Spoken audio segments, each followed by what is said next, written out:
Welcome to the Inspiro Podcast, a podcast exploring personal growth, leadership, strategy, communication, and fulfillment.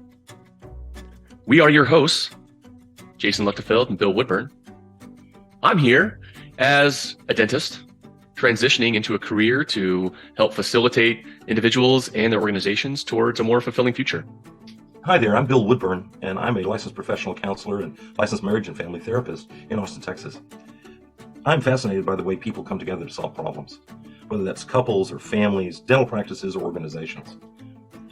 We're going to be exploring a lot of topics, and for us to be able to be free to do that, I have to let you know that this is not intended to be dental advice or counseling advice. Today, I screwed up last time and I said, hey, our final self-care topic is social. It's not. Oh, okay, great. It's supposed to be spiritual. Oh, yeah, all right. I'd like to tag on a little bit something to your previous comment. If anyone out there listening would like another topic of self-care or has an example of something, it'd be great if you'd email us. We'd be happy to work some of these more practical issues. Because of the way this is set up, without knowing our listeners very well, we have to stay pretty general. But if someone wants to send us something, we could get a lot more particular. That's great. They would email inspiropodcast@gmail.com. Okay, on to spiritual. I think we need a really good definition of what we mean by spiritual before we get too far into this. Otherwise, we're going to step on a landmine. This is a big topic in counseling because the history of counseling has been to stay out of the spiritual. Sometimes even to denigrate it, but at least, or to pathologize it, or at least to stay out of it. And, you know, over the last 35 years or so of doing this business, that really does not work. People who have spiritual or religious beliefs that are a part of their lives, it's like telling them to ignore a part of their lives, but bring the rest in for us to do something with. And that gets a little strange. And it's because it's just a part of people. However they view spirituality, it's liable to be a part. And I think we do ourselves an injustice if we don't take care of that part. And we, do other people an injustice if we don't allow them to include it. Now, that being said, there are limits, there are boundaries, particularly in a dental practice. But people have this capacity and have for thousands of years. And so something's going to happen with something. And it's a little easier if we make an intentional place. And that place may be some rules about how we share, how we don't share. But that's okay too. But that we talk about it and not just cruise. Yeah, I agree. It's been a really interesting topic for me through life, just from a personal perspective. I'll tell some stories as we go here. But when I just Googled it, the first couple definitions were a connection to your higher self. Mm-hmm. Well, that just leads to more questions. Well, what's my higher self? And I feel like that's a never-ending rabbit hole of trying to define something. I found one further down that talks more about it's the connection we feel to the universe as a whole or to the world as a whole. So it's our place in that more than it's just a higher self, which I think higher self. I think it takes us into a bit of a cul-de-sac. I like the second definition better because it includes higher self, but it leaves open some other things because we have to leave open people's striving for something beyond themselves, and sometimes that can be love of country or love of culture or love of language. Like my French relatives who always have these terrible looks on their face when I try to speak French. They really like it to sound good. Um, but, so it's part of, I think, being a human being that we are able to be in community. And one of the curious things about human beings, rather than just bonobos or chimps, is we can be in community to things beyond the physical community we're in. It's still that same sort of attachment principle. But we are able to go past just the 4 people we see around the dinner table and imagine being part of the neighborhood, being part of the city, being part of the state, being part of the country, being part of the world, heading on out. And more or less, we can imagine that. And if we can imagine it, we sort of have to learn how to deal with it. I like how that brings that to the dinner table and branches out from there. When I think of this topic, I also think of the uniqueness of humans to be stressed about, why are we here? Yes.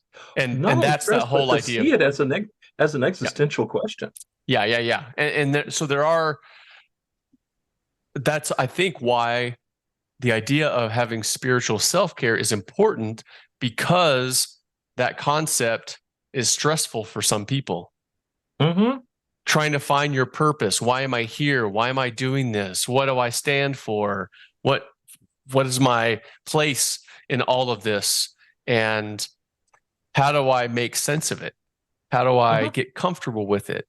And that leads us down paths of searching, right? We're searching for meaning. So for some people, I think the easy fruit on the tree of spirituality is the idea of religion. So people go to religion for those answers and then find comfort in prayer or in a book or in a mentor in one of those areas. And that can provide comfort to some degree. So that satiates that yearning, that sense of discomfort. Or maybe not so much satiate, but helps guide it or scaffold it. And then we have a more in between, where we are part of nature. Nature exists. We're an organism. That whole idea. It'd be interesting to know the statistics on where does the discomfort spiritually come from for the majority of people, and what is more helpful. And ultimately, it's, I think, a unique exploration for each individual. I don't think that there is a global answer. It's that we are all going to ultimately connect to what feels right. And ultimately, this is a feeling, right? A feeling and an image more than an intellectual equation. Okay. There is also sort of I'll say image, but a sense of rightness, a sense of fit. Not quite as ephemeral as a feeling. It's certainly something that, goes on, as opposed to just, I felt sad on Thursday, but I'm feeling pretty good today. You mentioned a good, interesting piece there. I think the idea that this is a unique sense that we develop is why some people say that this is outside of the realm of science, that this is a spiritual, religious, unscientific thing that allows for much more mystical answers that can't be studied. I get in those debates with my colleagues frequently, or some of my colleagues. And, where I go back to is the principle of consciousness. We're very aware that we're conscious, but when you try to study it using the restrictions of scientific method, all of a sudden that sand just slips through your fingers, and it's like, I know I'm conscious. How do I prove I'm conscious? How do I take it apart to see the different pieces? And part of the piece here, part of the reason that doesn't work is that our science, which, by the way, I'm not anti-scientific, I think it's great, but it's based on analysis, which is the taking apart of things. And then let's look at the part. Let's take the engine apart and put it all out on the driveway, and then let's try to figure out what each part does. Not a bad system. But when you're talking about consciousness or spirituality, it's the whole that's the interesting part. You can pull out any particular part, and it doesn't seem to be very meaningful. And it's that golden goose analogy. The goose lays the golden eggs. Let's cut open the goose to find out how it lays the golden eggs. And we discovered, hey, it's not a magical goose at all. Well, wait a minute. It was better when it was all together. When we took out a knife and opened it up, all we got were cold goose guts. So I think that's our problem with science. Science is really good for things where breaking it down gives you more information. It's very bad for grabbing something as big as a concept of the universe or purpose or higher purpose and being able to hold the whole thing and study it. Yeah, this gets us, I think, way off on a tangent of complexity and how complexity is about what emerges. And so is consciousness something that emerged from what was happening in our brains through evolution or not? Is it an exaptation? So something that developed on accident as a byproduct of our brains developing for various mobility needs, and that an accident of that was consciousness. And we don't know that. To your point, this is something we don't know if we'll ever be able to know, but something came out of all of this mixing of brain cells and electrical signals, and has led to our ability to have the question, who am I and why am I here? Yeah. So what I'm going to do so this doesn't make both our heads explode. Yeah. Is I'm going to turn around. I'm going to bring this back to a dental practice. Okay. Make it really, really practical. Now, I don't want to stop there, but I want to root it there. Okay. Because a lot of folks talk to me and say, I'm hiring these new team members. It's really great. I want them to be part of the practice. Or there's this one person who does not seem to be part of the practice. Well, yeah, we are kind of talking about that same sort of thing that minds do, which is to allow you to be part of a bigger thing. And so in a way, we are talking a bit about spirituality. It's a dental practice is not just a collection of individuals who spend a certain amount of time together. They believe some things about something bigger than themselves and a purpose larger than themselves. Yeah. And occasionally, I like, when I really want to make folks really nervous in the dental community, I'll start a workshop with, oh, it's good to see you all. We're all healers together. And they go, don't use that word. Well, but what I'm doing is I'm saying, let's put this up at a higher level. That we're all assembled here to do something greater than ourselves and even greater than our practice. And it's like, well, yeah, let's go ahead and reach out beyond the practical. Let's go ahead and reach out even beyond the individual. And, I like Sally, who's the assistant, and that's all nice. But we're talking about something larger. We're starting to exercise that muscle of having a relationship with a larger community, not just the one we see. Matter of fact, a practice isn't even a physical entity. There's not a person who's a practice. We could say, well, yeah, but we all meet in the building. The building's not a practice. People move buildings and they still have the same practice. It is this concept that people become loyal to and to some extent serve and even, do things to make it continue and to make it more relevant and to make it more impactful. So even at a very practical level in dental practice, we're dealing with levels of those same muscles that give us spirituality.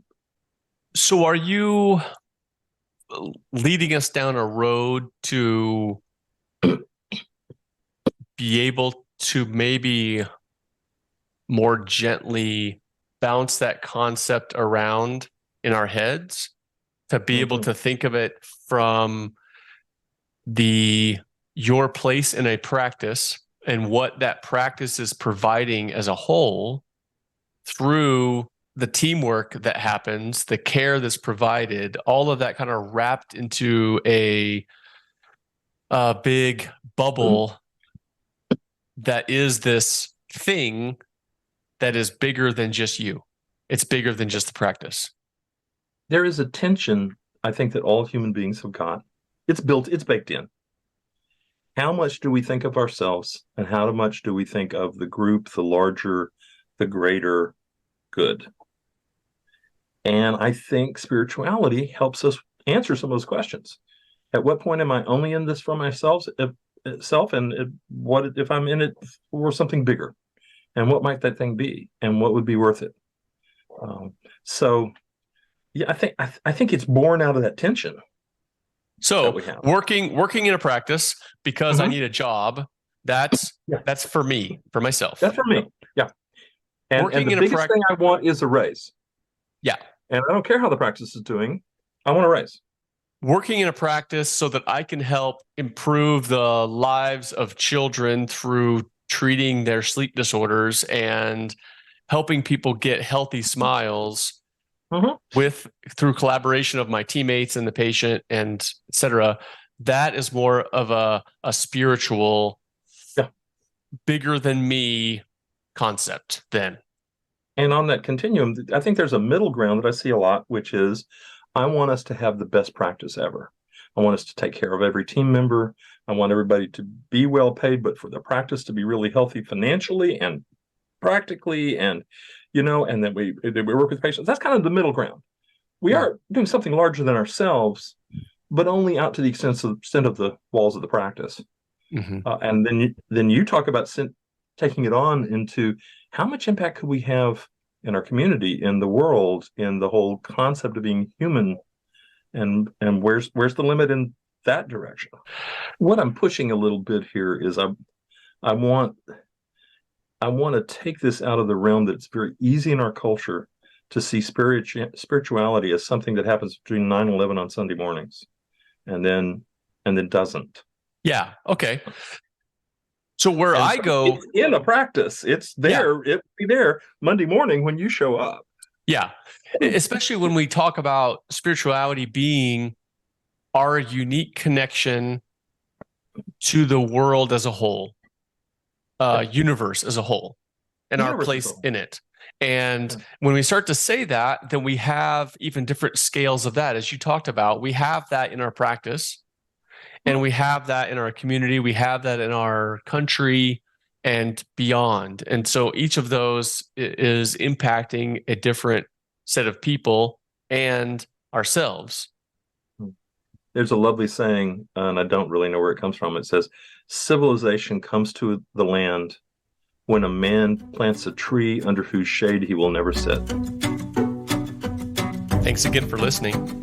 That was part 1 of our last section for the self-care series. So tune in next time where we continue the discussion about spiritual self-care.